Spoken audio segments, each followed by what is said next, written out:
आज army chief साहब phone कर रहे हैं अमेरिका में वेंडी शर्मन को और कह रहे हैं जी हमें पैसे दिलवा दे। इन दोस्तों मैं महेंद्र शर्मा स्वागत करता हूं वन वर्ल्ड हिंदी में। आपका उम्मीद करता हूं आप खुश और स्वस्थ है। दोस्तों आइए दिखाते हैं पाक मीडिया की एक और लेटेस्ट डिबेट जिसमें कैसे डिस्कशन किया जा रहा है कि पाकिस्तान में अब माशी हालात बहुत ज़्यादा भयंकर तरीके से खराब हो चुके हैं, क्योंकि पाकिस्तान की जो इकोनॉमिक स्थिति है वो आज के समय एक डिफॉल्ट के कगार पे खड़ी है, क्योंकि ये देश हमेशा से सिर्फ और सिर्फ भीख पे चलता है और दूसरे देशों से भीख ले लेके इन्होंने सर्वाइव करना ही सीखा है, क्योंकि इन्होंने आज तक अपना कोई रिसोर्सेज ऐसा क्रिएट ही नहीं किया कि जिससे पाकिस्तान की इकोनॉमी को कुछ बूस्टर मिल जाए। तो इसी कड़ी में आज कैसे अमेरिका आईएमएफ ने भी इनको लेटा रखा और रेंगते रेंगते हुए ये अमेरिका पहुंच गया। और अमेरिका पहुंचने पे भी सबसे बड़ी बात यह आज पाकिस्तानी मीडिया खुद डिस्कशन कर रहा है कि बाजवा ने अमेरिका से भीख मांगी है पाकिस्तान को सर्वाइवल के लिए। तो कहीं ना कहीं आज पूरे पाकिस्तान के लिए बहुत ही शर्मसार बात है, किसी भी देश के लिए शर्मसार बात हो सकती है कि उस देश का सेना अध्यक्ष किसी दूसरे देश में जाके भीख मांगने की पैरवी करता हुआ दिखाई दे, जबकि ये पाकिस्तान में ये चीज हो रही है।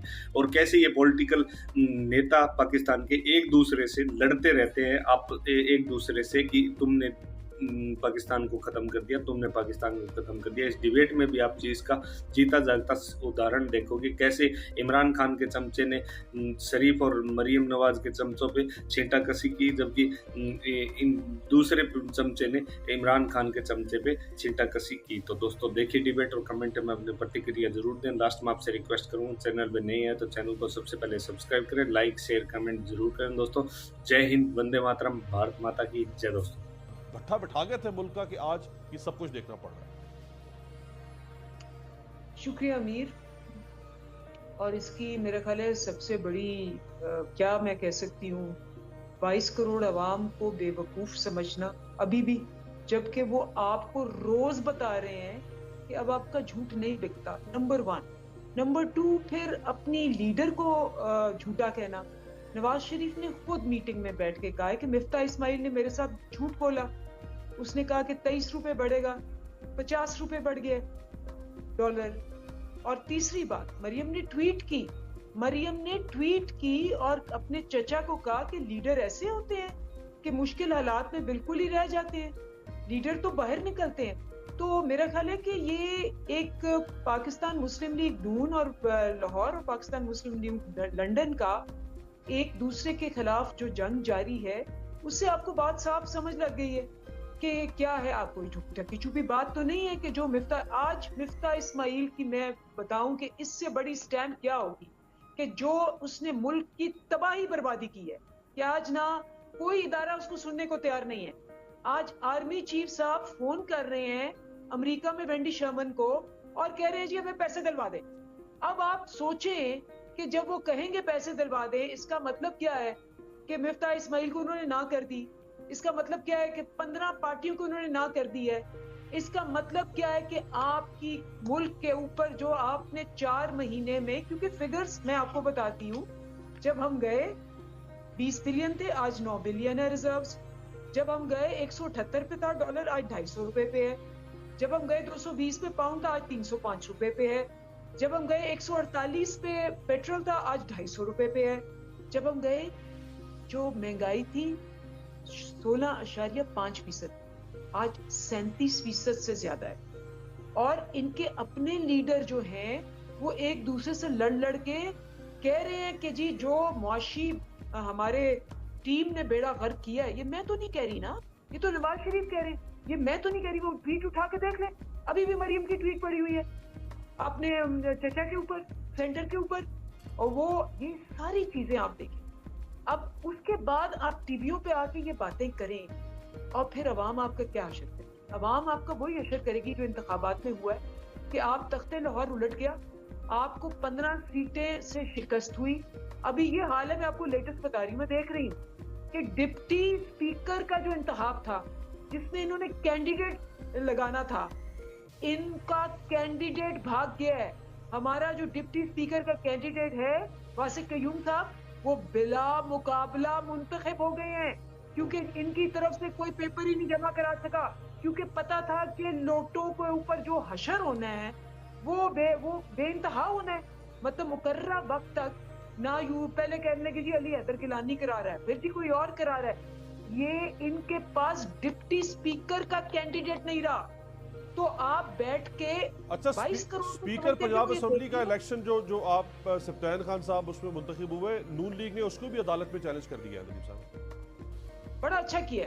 मैं ये कहती हूँ कि नून लीग जरूर चैलेंज करे, क्योंकि नून लीग ने, आप ये देखें जो इलेक्शन कमीशन है, 8 पिटिशंस जो इनका विंग है, 8 पिटिशंस हमारी जायज, क्या वो रिजर्व सीट की नोटिफिकेशन ले लें, कुछ भी हमारी रिजेक्ट की। 8 दफा हम अदालतों में गए, मुख्तलिफ अदालतों में, और 8 दफा अदालतों ने बाकायदा इन राइटिंग कहा इलेक्शन कमीशन को कि नाराजगी और मुजम्मत की इलेक्शन कमीशन की। और अदालतें जो हैं अब इनको इनका चेहरा दिखा रही हैं, आईना दिखा रही हैं, अवाम इनको इनका चेहरा दिखा रहे हैं। मुझे बताएं अमीर, क्या आपने देखा कि लिबर्टी पे जो हमने जो किए, और रोज बगैर बुलाए लोग आते। मुझे ये बताएं जो नून लीग ने किया था, वो जो जलसी पेप्सी थी, उस पे लोग ही नहीं आए। आप ये सोचें, आप देखें जो आसिफ जरदारी की बर्थडे जहां होनी थी, वहां 10 लोग नहीं आए। ये लोगों में ना लोगों को बुला सकते हैं और ना लोगों में जा सकते हैं। नहीं, लेकिन देखिए एक बात तो है, देखिए 20 में से बहरहाल उन्होंने, देखिए 20 में से उन्होंने 4 सीटें, 20 में से उन्होंने 4 सीटें जीती, 4 तो जीती ना, बाकी जो 15 सीटें आपने जीती उसमें भी उन्होंने कई जगहों पे आपको टफ टाइम दिया। कहीं 15,000 की लीड है कि 20,000 की, लेकिन उनके वोटर तो हैं आज भी, ऐसा तो नहीं है। मैं तो कहती हूँ कि ये एक इबरत का मकाम है इनके लिए, और मेरे ख्याल इनके जो स्पीकर के कैंडिडेट थे वो इबरत के मकाम से बेचारे ठुंस हो गए। आप ये देखें कि सारे इदारे एक तरफ, न्यूट्रल्स इनके साथ, उसके बाद इलेक्शन कमीशन इनके साथ, पुलिस इनके साथ इंतजामिया, इनके साथ ब्यूरोक्रेसी, इन्होंने लिस्टों का असर किया, इन्होंने धांधली का असर किया। उसके बावजूद ये हार गए, क्योंकि 22 करोड़ अवाम जो है वो मेरे से, आपसे, मैं तो अपना कहती हूँ, मैं आपका कहती हूँ कि हम दोनों से वो आगे निकल गए। जिस किस्म की वो आपकी एक एक गुफ्तगू आपसे पहले सबको बता देते हैं, ये वो जमाना क्या जहां ये अपना नैरेटिव बिल्ड करके गुड कॉप बैड कॉप खेल के हो जाते थे। अब तो गुड कॉप बैड कॉप अपने दरमियान में हो गया।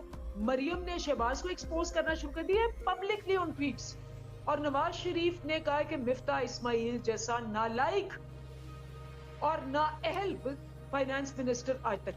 बिल्कुल आपका कंपैरिजन ठीक है। पाकिस्तान के मुआशी हालात जो हैं वो मतलब है कि वाकई ही तशवीशनाक हद तक है, लेकिन ये नहीं है कि ये हमारे टाइम में सारा कुछ हुआ है। ये हालात, इनकी कड़ी जो है वो इमरान खान के उस वक्त से शुरू होती है जब इसको मैंडेट चुरा कर एक तरक्की करते हुए पाकिस्तान के अवाम का जो है मैंडेट चुराया गया, और 2018 पर इसको इक़्तिदार के ऊपर RTS सिस्टम बंद करके बरजमान किया गया। और उसके बाद अगर आप हालिया हालात लें तो ये उसी चीज़ का शाखसाना है जिन भयानक शराइत के ऊपर इमरान अहमद नियादी ने तारीख के सबसे बड़े कर्जे लिए, और कर्जे लेने के बावजूद पाकिस्तान को जो है ना सिर्फ सियासी बहरान की तरफ धकेला बल्कि मुआशी बहरान की तरफ भी धकेला। और इमरान अहमद नियादी साहब पूरे 3.25 साल मसरूफ़ अमल रहे इदारों के ज़रिए अपोजिशन को विक्टिमाइज़ करने के लिए, और इन्होंने अपनी तमाम तवज्जो थी वो अपोजिशन को विक्टिमाइज़ करने के लिए, उन पर झूठे मुकदमात कायम करने के लिए, उनको जेलों में बंद करने के लिए लगाई। इमरान खान की हुकूमत का हर दिन जो था वो पाकिस्तान की मईशत को गिरा रहा था। ऐसे में ज़रूरी था कि इस गैर जमहूरी हुकूमत को किसी जमहूरी तरीके के साथ हटाया जाए। आपको वो वक्त भी याद है, चैलेंजेस हमें 2013 में भी मिले थे, लेकिन उस वक्त हमने जो है महंगाई की रेशो कम की थी। उस वक्त हमने जो है पाकिस्तान की जो तारीखियाँ थी, लोड शेडिंग का ख़ात्मा किया था। उस वक्त ज़रबे अज़ब जैसे काम हुए जिसकी वजह से पाकिस्तान में अमन हुआ, सलामती हुई। लेकिन जब से इमरान अहमद नियादी इस मुल्क पर आए, उन्होंने कर्जे तो लिए, लेकिन साथ ही साथ उनको एक और सर्टिफिकेट भी दिया गया, और वो सर्टिफिकेट था मुल्क के इदारों में करप्शन करना। उस करप्शन के ज़रिए इस मुल्क की तबाही हुई, और उनका कोई इदारा एहतसाब करने को तैयार नहीं था। और उसकी मेन वजह आज भी ये है कि आप देखें कि कितने 7 सालों से वो पेंडिंग केस, जिसमें कि इसराइल के से फंडिंग हुई, जिससे कि इंडिया से फंडिंग हुई, और कल तो उसका कच्चा चिट्ठा सामने आ गया है कि किस तरह से पाकिस्तान में वो नाजायज़ पैसा लाया गया और वो जो इब्राज ग्रुप है उसके ज़रिए लाया गया। लेकिन मुझे ये बताएं कि कोई इदारा है जो इमरान अहमद नियाज़ी और उसके हवारियों को पूछे?